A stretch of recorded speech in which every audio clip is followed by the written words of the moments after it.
Barry Bonds broke baseball's most sacred record and became the most feared hitter in history. But he's also the sport's most controversial superstar. How good was he actually?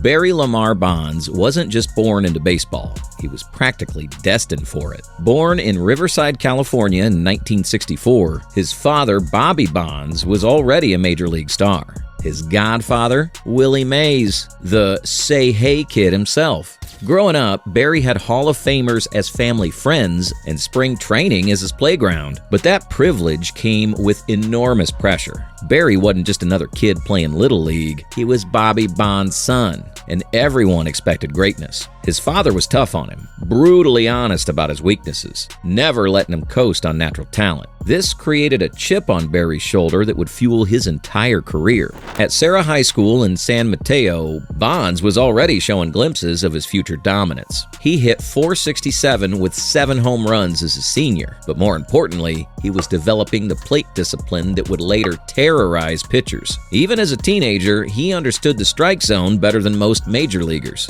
The Pittsburgh Pirates drafted Bonds 6th overall in 1985, and by 1986, he was in the big leagues. At just 22 years old, he looked like a future star. Lean, athletic, with incredible speed and a sweet left-handed swing. Those early Pittsburgh years were magical. Bonds could do everything: hit for average, hit for power, steal bases, and play Gold Glove defense in left field. In 1990, he became just the 4th player ever to hit 30 home runs and steal 50 bases in the same season. He wasn't just good, he was revolutionary, combining power and speed in ways baseball had rarely seen.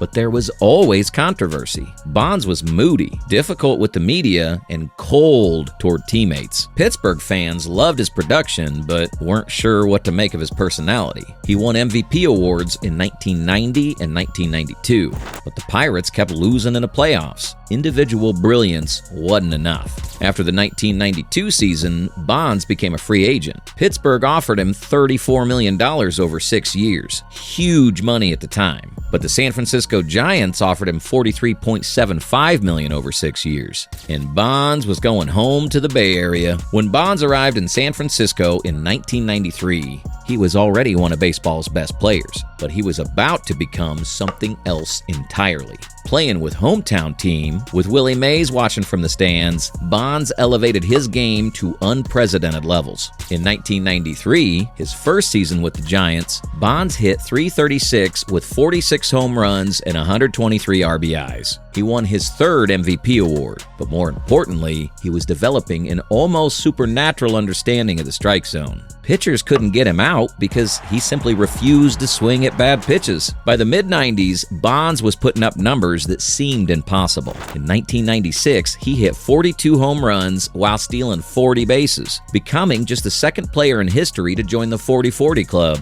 But the playoff failures continued. Bonds was dominant in the regular season, but seemed to shrink in October, and critics were getting louder. Something changed around 2000. Bonds arrived at spring training noticeably bigger, more muscular. At age 36, when most players are declining, Bonds was about to embark on the greatest 4-year stretch in baseball history. The 2001 season was pure dominance. At age 37, Bonds obliterated Mark McGwire's home run record by launching 73 balls over the fence while hitting .328 and drawing 177 walks. But it wasn't just the home runs, it was how he hit them.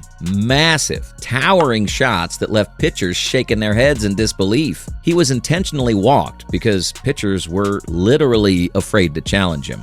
In 2002, Bonds led the Giants to the World Series while winning his 2nd straight MVP. Finally, at age 38, he was getting his chance on the biggest stage. He only hit 46 home runs, but raised his average to .370 and was walked 198 times as pitchers grew more terrified of him. Though the Giants lost to the Angels in 7 games, Bonds hit 4 home runs and walked 13 times in 17 games. Even in defeat, he was clearly the best player on the field. The dominance continued in 2003 with his third consecutive MVP. By now, the fear was so real that despite just hitting 45 home runs, he was walked 148 times and maintained a .341 average. Then came 2004, the most dominant offensive season in baseball history. At age 40, Bonds hit 45 more home runs, batted .362, and was walked an absolutely insane 232 times, earning his unprecedented fourth straight MVP award. Think about this. Bonds was winning 4 straight MVP awards in his late 30s and early 40s. Father Time is supposed to be undefeated, but Bonds was making him look a lot like a rookie. While other players his age were becoming bench players or retiring, Bonds was posting the greatest offensive numbers in baseball history. That 2004 season was the peak. At age 40, Bonds was walked intentionally 120 times. 120 times. Pitchers would rather face the next batter than give a 40-year-old anything to hit. His on-base percentage was .609, meaning he reached base safely in more than 60% of his plate appearances. No one had ever been that good at that age. During those peak years, opposing managers would literally change their entire game strategy because of one hitter. They'd bring in left-handed specialists just to walk him. They'd shift 3 infielders to the right side. They'd pitch around him, even with runners in scoring position, because his power was that devastating. Fans would show up early just to watch him take batting practice. Even opposing fans couldn't help but be amazed. When Bonds stepped into the batter's box, everything stopped. You were watching a man defy age, defy physics, and defy everything we thought we knew about baseball. But there were always whispers. Bonds' transformation from lean speedster to hulking power hitter coincided with baseball's steroid era. His trainer, Greg Anderson, became a target of federal investigators. The Balco scandal exploded, putting Bonds at the center of baseball's darkest chapter. Bonds always denied knowingly taking steroids, but the court of public opinion had already reached its verdict. The media scrutiny was relentless. Suddenly, every home run was analyzed. Every at-bat was questioned. Bonds became increasingly bitter, more isolated, more defensive. The joy seemed to drain out of the game for him. Despite the controversy swirling around him, Bonds continued his pursuit of baseball's most sacred record. In 2007, at age 43, he was still productive enough to hit 28 home runs while chasing Hank Aaron's all-time mark of 755. When he passed Hank Aaron's all-time home run record in 2007, hitting number 756, the moment felt hollow to many fans. There were no celebrations in opposing stadiums, just uncomfortable silence. And Bonds hits one high, hits it deep, it is out of here! 756! The record that should have been baseball's greatest moment instead became its most complicated. Bonds' steroid-assisted performances didn't seem fair in comparison to Hank Aaron and Babe Ruth. After the 2007 season, Bonds found himself unemployed, despite hitting 28 home runs at age 43.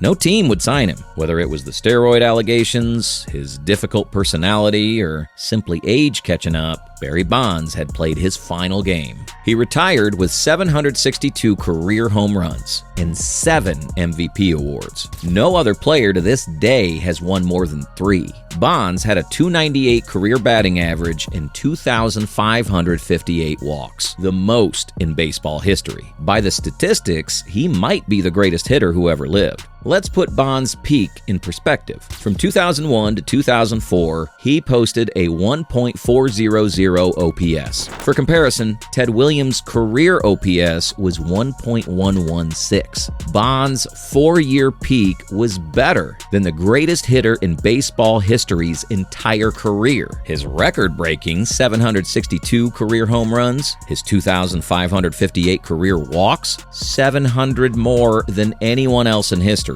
Those aren't just records, they're monuments to his dominance. But here's the crazy part. Bonds was already a Hall of Fame player before he allegedly started using performance enhancers. Through age 35, he had 494 home runs, 445 stolen bases, and 3 MVP awards. Even without his late career surge, he was already one of the greatest players ever. Barry Bonds changed baseball forever. Just not always in ways he intended. He showed that the home run could still captivate fans in an era of specialization and analytics. He proved that plate discipline was just as valuable as raw power, but he also represented baseball's moral complexity during the steroid era. Was his greatness authentic? Does it matter if performance enhancers were widespread? Those questions still divide fans today.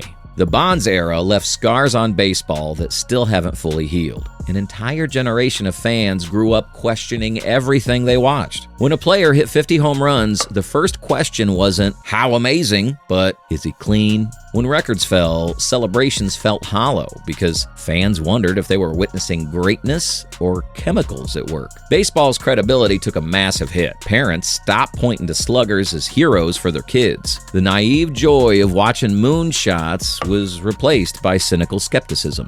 Even clean players suffered. Every impressive performance came with whispered doubts and asterisks in fans' minds. The sport that had always marketed itself on tradition and integrity suddenly felt fake. Home run chases that should have been magical moments became exercises in suspicion. Young fans stopped believing in their heroes because they'd been burned before. That trust, once lost, has never fully returned. Today's players still deal with this legacy. When someone has a breakout season, the steroid questions immediately surface on social media. Baseball implemented stricter testing and harsher penalties, but the damage to the game's reputation was already done. Bonds didn't create this era, but his dominance became its defining symbol. The Hall of Fame voters have spoken.